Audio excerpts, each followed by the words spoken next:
ఆమె కంటతడి పెడితే జనం ఏడ్చారు, ఆమె నవ్వితే జనం నవ్వారు. ఆమె కేవలం నటి కాదు, ఒక చరిత్ర. చిన్న వయసులోనే తండ్రిని కోల్పోయి పెదనాన్న సంరక్షణలో పెరిగారు. నాట్యమంటే ఆమెకు ప్రాణం. సినిమాల్లో నటించాలనే కోరికతో మద్రాసు రైలు ఎక్కారు. మొదట్లో చిన్న చిన్న పాత్రలే వచ్చాయి. దేవదాసు, మాయాబజార్ చిత్రాలతో ఆమె నటన శిఖరాగ్రానికి చేరింది. కళ్ళతోనే హావభావాలు పలికించేవారు. ఆ రోజుల్లోనే సొంత ఇల్లు, కార్లు, అంతులేని సంపద.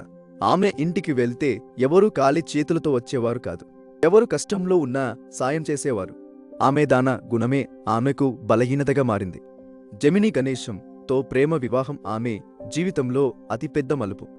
ఆనందం ఎంతో కాలం నిలవలేదు. నమ్మిన వారే మోసం చేశారు. ఐటీ దాడులు, ఆర్థిక ఇబ్బందులు ఆమెను చుట్టుముట్టాయి. ఒకప్పుడు రానేలా బతికిన ఆమె చివరి రోజుల్లో అనారోగ్యంతో ఒంటరిగా పోరాడాల్సి వచ్చింది. గ్లిజరిన్ లేకుండా కన్నీళ్లు తెప్పించగల ఏకైక నటి ఆమె. అందుకే ఆమె మహానటి. జీవితం ఆమెను ఓడించి ఉండవచ్చు, కానీ నటిగా ఆమెను ఎవరూ జయించలేరు. సావిత్రి గారి జీవితం ఒక పాఠం. ఎత్తుకు ఎదగడం ఎంత ముఖ్యమో అక్కడ నిలదొక్కుకోవడం అంతకన్నా ముఖ్యం. మహానటి సావిత్రి గారి నటన మీకు ఇష్టమైతే తెలుగు ట్రిల్స్ను సబ్స్క్రైబ్ చేసుకోండి.